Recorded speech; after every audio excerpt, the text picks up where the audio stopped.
In our last broadcast, we looked at our cosmic heritage, the evolution of form, free will, and consciousness.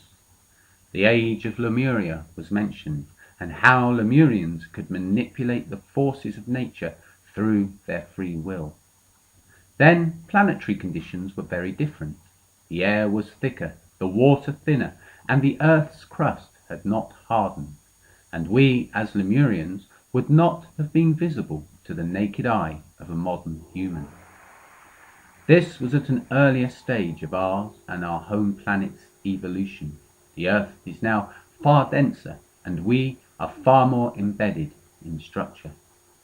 But it was the great misuse of free will during that epoch upon the forces of nature that led to great energetic imbalances and subsequently great planetary upheavals.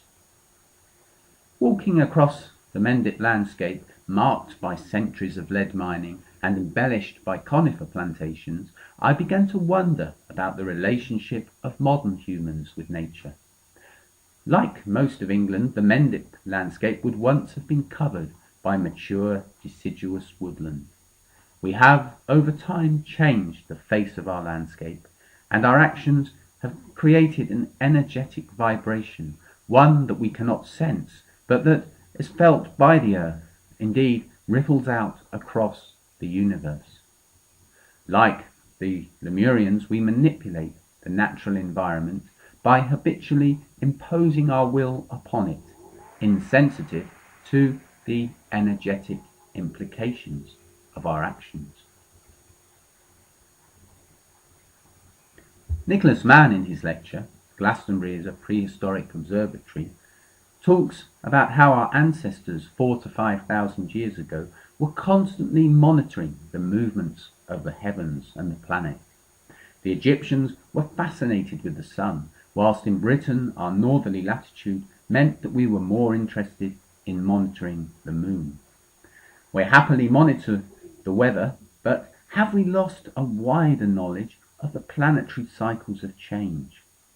Worldwide, there are many megalithic structures, like Windmill Hill in Somerset and Newgrange in Ireland, that monitor solar and lunar positions at key times of the year. And the development of megaliths as astronomical calendars suggests that ancient peoples must have understood astronomic principles.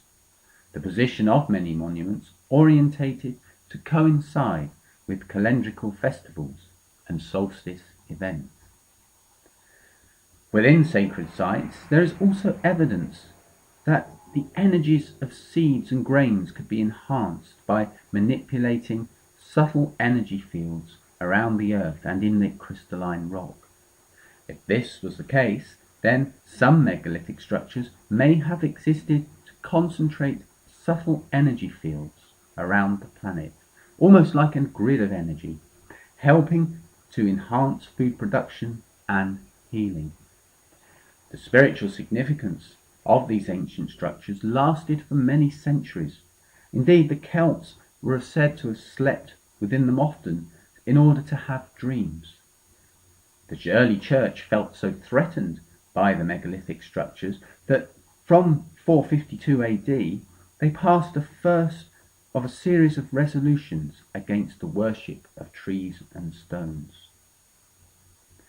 Well, we know that many Christian churches and places of worship were built on pagan sites, which were located at important positions energetically. Could our ancestors have had a better knowledge and understanding of the planetary energy grid? Are we recovering such knowledge? For example, Alfred Watkins in the 1930s put forward the idea of ley lines of energy that cross the globe, and researchers like Miroslav Provod and Susan Rook have taken this further, suggesting that ley lines form that planetary grid of energy. It crosses the globe, and where ley lines cross, they form power points. Perhaps these are the sites of these ancient places of worship. Furthermore, Susan Rook suggests that there are 18 different types of energy, none of which are magnetic or electrical as we would know them, but perhaps etheric. They may also have male, female, or neutral characteristics. Recently, pictures have been sent to me of Earth energies, and they are located on the picture gallery of the Wessex Research Group website. They form part of a body of evidence that suggests that the planet is reawakening, with energy lines and grids being reactivated. Could the same thing be happening to us? That is, could our own energies be changing as part of a shift to a higher state of awareness? What then of our relationship with nature? How then has it progressed since the age of the Celts, who would opt to bend a road around a tree rather than cut it down, and who couldn't understand why the Romans worshipped men rather than nature? And what of the age of the Greeks, who could see elementals, those spirits of nature that oversee every facet of planetary activity? The idea of nature beings holds strong in psychic art and a number of folk traditions. Rock Ogilvy Crombie was someone who could see nature spirits and who spent a lifetime working with them.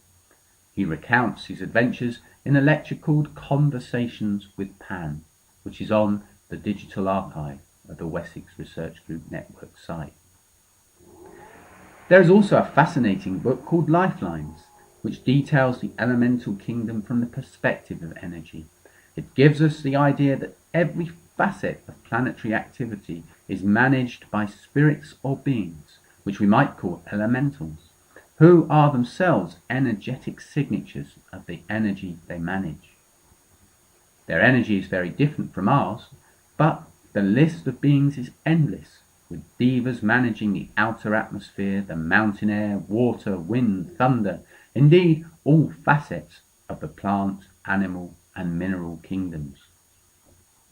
Furthermore, these beings work selflessly to maintain the energetic harmony of the planet, and they wait patiently for us to develop our consciousness to a point where we can begin to understand their existence and respect their efforts.